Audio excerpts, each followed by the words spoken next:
Sadhguruji, you just mentioned love, and today it is about life and love. And I would like to know, for us, it is maybe love your family members, whoever it could be. Why I ask you this is because there's so many versions of this, and I really want to get to it.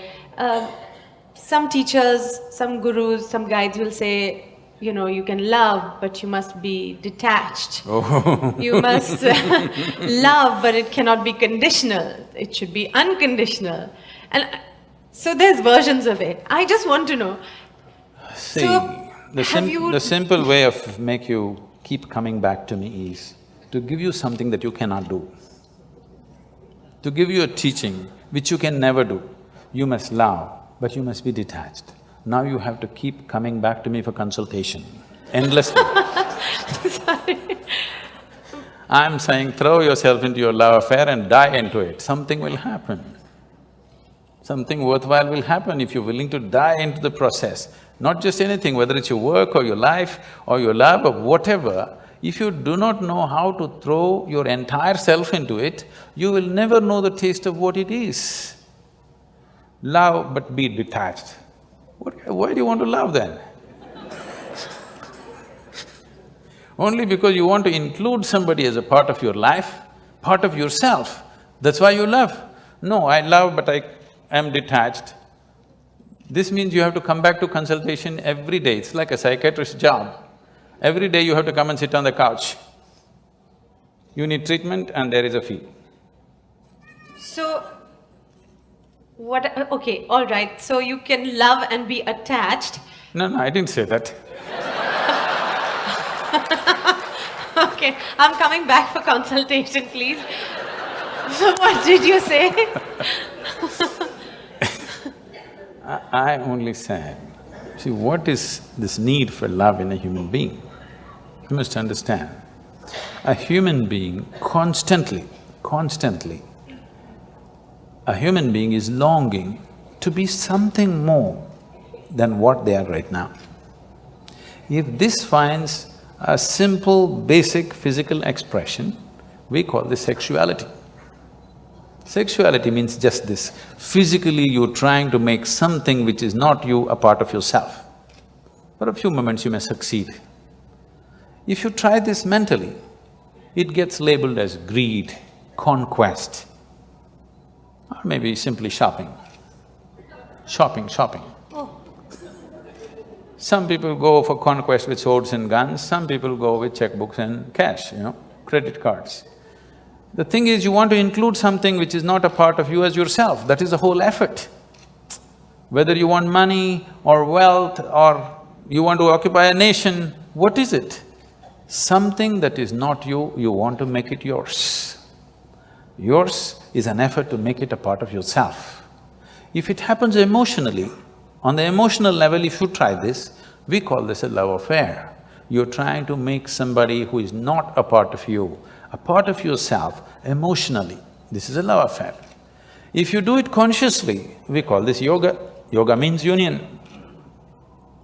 So all these efforts are fine, everything has its own beauty but has its own limitations. When you understand the limitations of all the other methods, nothing right or wrong about it, it is just that it will work briefly, it will not work for always. When you realize that, you consciously try to include. When you consciously become an inclusive process, if you sit here, if you experience everything as yourself, then we say you're a yogi, okay? So this is a love affair successful. It was something you said at the end which I would like to ask you again. You said love, inclusiveness. I can't understand how I can love everybody in this room. You cannot. There's some people you cannot love. I can barely see up there and up there. So how is that? How do you include everybody in your love? See, because you are looking at love as something that comes to you or you yield to the process of love only because you appreciate a particular quality, a shape of somebody's nose or the shape of their mind or their thought or their emotion or the way they speak or the way they do things or the way they relate to you, something, okay? There are many things. It is based on something that is acceptable to you. If they do something that is not acceptable to you, love crumbles. Yes. Now what I'm saying is, I want you to look at this. Whether love happens to you or hate happens to you, anger happens to you, misery happens to you, joy happens to you, it only happens within you, isn't it? Yes. It never… People say love is in the air. No. Because you are feeling very pleasant in your emotions, suddenly air feels vibrant. It always been, you missed it all your life, now you're beginning to feel it. Okay. All right? So, whatever human experience, love or hate, whatever, happens only within you. What I'm saying is, at least what happens within you must happen by your choice. Consciously, you must be able to make it happen. If you are able to… if your experience of what is happening within you is happening by choice, what is the problem? It only happens within you. Love is not a relationship. A relationship is a different thing. Love is a certain sweetness of your emotion. Whether you look at a tree, or a dog, or a man, or a woman, or a child, or just at the sky, why can't you look at it lovingly? Because it's not about loving the sky, it's about the sweetness of your emotion. If your emotions are sweet, whatever you look at it in a certain way. Right now you have nasty emotions, whatever you look at it in a different way. So you have always associated love with somebody. No, this is not about somebody. Love is not something that you do, it is something that you can become. If you're willing, you can become love, you can make your emotion into a very sweet space. If you make your body very pleasant, it becomes pleasure. If you sit here, it can be great pleasure just sitting here and breathing. If your mind becomes pleasant, we say this is joy. If your emotions become pleasant, we say this is love. If your very life energies become pleasant, we say this is blissfulness, this is ecstasy. If your surroundings become pleasant, we call that success. Now you're calling your success with somebody as love, that's a mistake. You have a success story with somebody, that is, you have created pleasantness in the atmosphere between you and let's say 5, 10 people around you. You're calling that love. No, that is actually success, because that needs lots of management. Yes, it does. Yes or no? Yes, it does. Yes, but for you to be loving, there is no management. If you just make your emotions sweet, your emotions are sweet and it's beautiful to be like this. It's not about anybody. If somebody comes, we can share it. If nobody comes, you can sit here with your eyes closed and still be loving. What's the problem? It is not about somebody, it's not an action. It is not something that you do, it is something that you can become.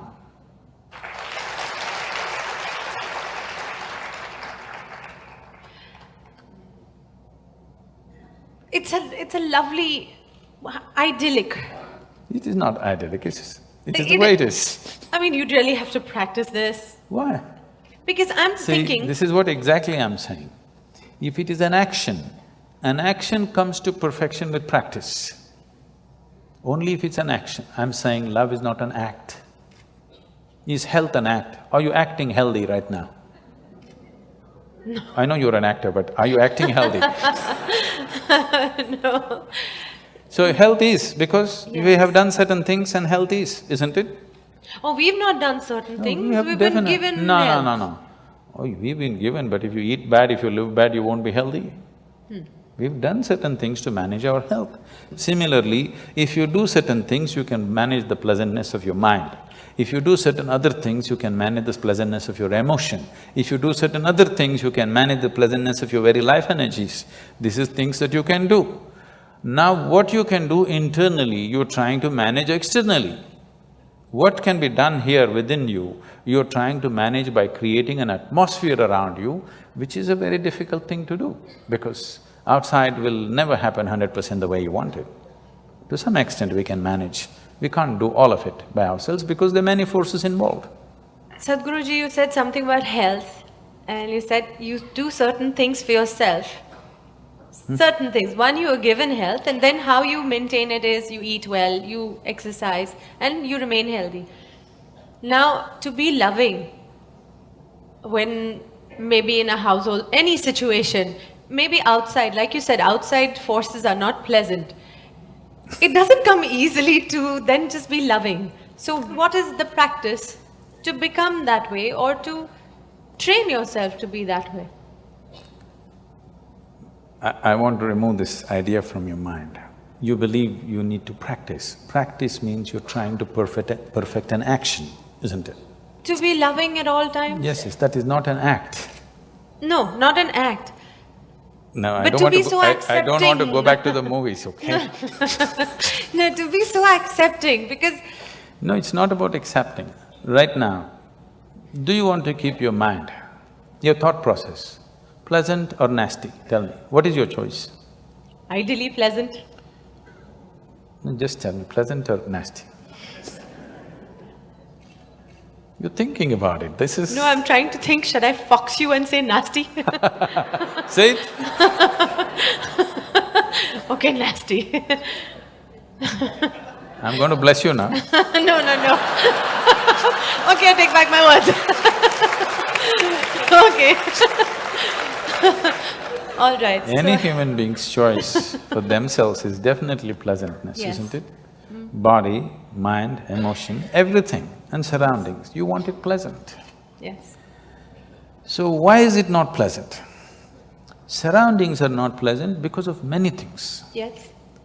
If your thought and emotion are not pleasant, it's entirely you, isn't it? Yes. Surroundings, not entirely me, it's so many forces. We have to manage them, we have to juggle them.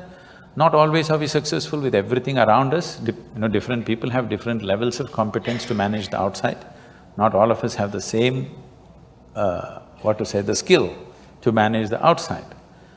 But inside, your emotion and your thought, why is it not happening your way? This is something we have to look at. This has to be addressed, every human being has to address this.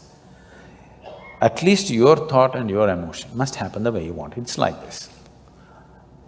On a certain day, a lady went to sleep. A lady went to sleep. In her sleep, she had a dream, I think up there. Oh, there are two strata of people. Nobody's asleep, right? So that I could pick on you, I'm just looking if I can see. She went to sleep up there and in her dream, she had a dream. In her dream, she saw a hunk of a man standing in that corner. And then he started coming closer and closer and closer. He came so close she could even feel his breath. She trembled, not in fear. And then she asked, "What will you do to me?" The man said, "Well, lady, it's your dream."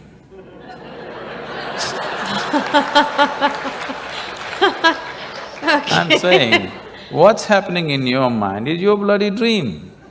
Now the problem with life is not that life is not happening the way you want it, even your dream is not happening the way you want it, that's a problem.